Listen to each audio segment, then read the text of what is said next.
La planification de la succession est une tâche inconfortable que beaucoup de gens remettent à plus tard. Pourtant, il s'agit de l'une des choses les plus importantes que vous feriez au cours de votre vie. C'est pourquoi vous devez prendre votre temps et vous y prendre correctement. Bienvenue sur notre chaîne. Aujourd'hui, j'aimerais me pencher sur ce sujet essentiel, mais souvent négligé. Que vous soyez propriétaire d'une maison, que vous aviez des investissements ou que vous vouliez simplement vous assurer que vos proches soient pris en charge, il est essentiel de comprendre comment planifier correctement votre héritage. Je m'appelle LG Aguinaga, votre expert en immobilier ici à Montréal. Dans cette vidéo, nous examinerons ce qui arrive à vos biens si vous n'avez pas de testament, les complications liées au testament mal rédigé et la façon de créer un plan complet qui minimise l'impôt à payer et évite des conflits inutile. C'est parti! Qu'advient-il de vos biens si vous n'avez pas de testament? Il est communément admis que si une personne décède sans laisser de testament, ses biens sont acquis par l'État. Pourtant, c'est loin d'être le cas. La réponse à cette question dépend de l'identité des membres survivants de la famille du défunt. Les articles du Code civil du Québec prévoient les règles de dévolution légale des successions dans le cas où une personne décède ab intestat, sans testament, aux articles 653 et suivantes. Voici quelques scénarios pour vous aider à y voir plus clair. Premier scénario, Paul est marié et a 2 enfants. Les biens de Paul seront répartis comme suit. 1/3 à son conjoint survivant, les 2/3 sont répartis à parts égales entre ses 2 enfants. S'il n'avait pas eu de conjoint survivant, 100% de ses biens auraient été répartis à parts égales entre ses enfants. Deuxième scénario, Paul est marié, mais il n'a pas d'enfants. Ses parents sont également tous les 2 survivants. Les biens de Paul seront répartis comme suit. 2/3 à son conjoint survivant, 1/3 réparti à parts égales entre son père et sa mère. Troisième scénario, Paul n'est pas marié et n'a pas d'enfant. Ses parents sont tous les 2 vivants, tout comme son frère et sa sœur. Les biens de Paul seront répartis comme suit. Une moitié divisée en parts égales entre son père et sa mère, une moitié divisée en parts égales entre son frère et sa sœur. J'espère que ces scénarios ont permis de clarifier ce qui se passerait si vous n'aviez pas de testament.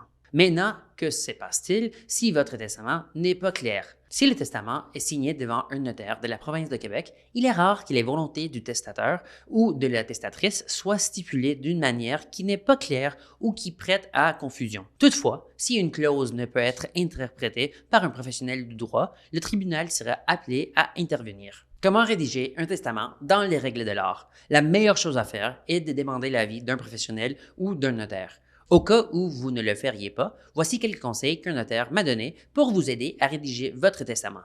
La première chose à faire est d'identifier clairement la personne à qui vous souhaitez que vos biens soient distribués, son nom légal complet et son lien de parenté avec vous. La prochaine chose à faire est de rédiger le testament sans utiliser des moyens technologiques, c'est-à-dire de le rédiger entièrement à la main. Il est également très important d'indiquer la date de signature du document en plus de la signature du testateur. Si le testament est signé devant 2 témoins, il est essentiel que les testateurs signent le document en présence des témoins et que ceux-ci apportent leur signature sur le document.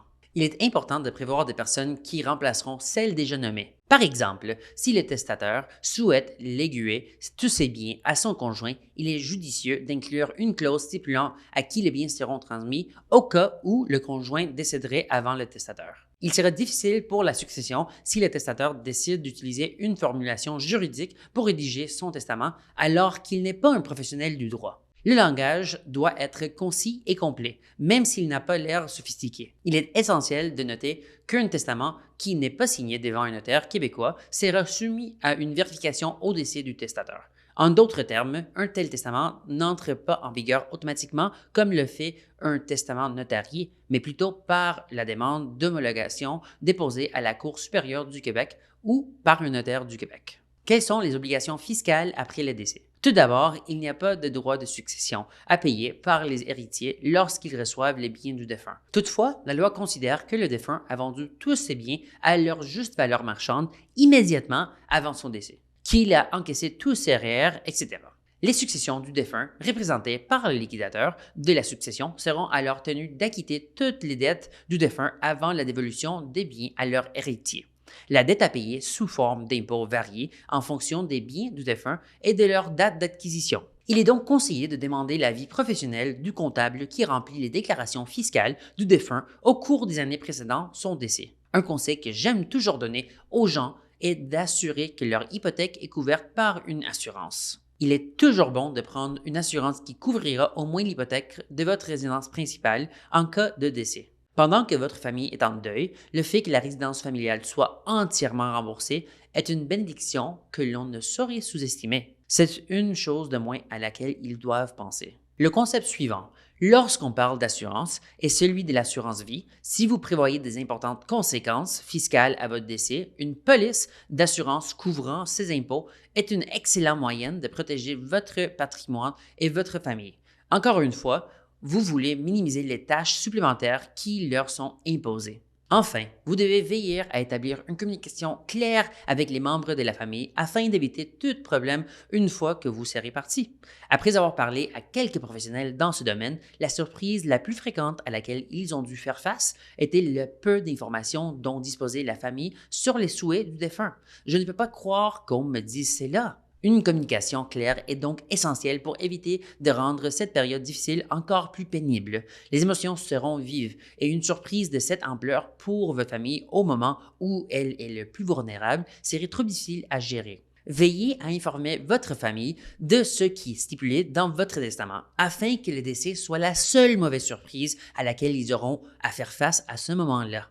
Maintenant, une question intéressante pour le Québec. Quelles sont les possibilités offertes aux conjoints de fait en matière de testament? Comment cela fonctionne-t-il? Quel est l'impact sur la succession s'il n'y a pas de testament? Au Québec, en matière de succession, les conjoints de fait ne sont pas considérés comme des époux en vertu du Code civil du Québec. Par conséquent, le conjoint de fait n'a aucun droit quant à la transmission légale des biens du défunt. Ils n'ont droit à aucune partie de la succession malgré le nombre d'années d'union de fait qu'ils auraient vécu avec les défunts. Il est très important de le souligner. Le propriétaire du Cercle du Soleil au Québec est à l'origine d'une affaire très particulière. C'est quelque chose que les gens ne croyaient pas, ne comprenaient pas. Cela a vraiment changé notre façon de faire les choses. Sachez donc que si vous êtes dans une union de fait, vous n'avez droit à rien en cas de décès. Vous devez vous assurer de bien comprendre ce que cela signifie et comment cela vous concerne. La planification de la succession peut sembler une tâche intimidante, mais prendre le temps de bien planifier votre succession peut vous apporter la tranquillité d'esprit et protéger vos proches d'un stress inutile et des difficultés financières. J'espère que cette vidéo vous a été utile. Si c'est le cas, appuyez sur la mention j'aime. Abonnez-vous à ma chaîne pour obtenir d'autres contenus intéressants et partagez ces informations avec toute personne susceptible d'en tirer profit. N'oubliez pas qu'il n'est jamais trop tôt pour commencer à planifier l'avenir. On se retrouve dans la prochaine vidéo.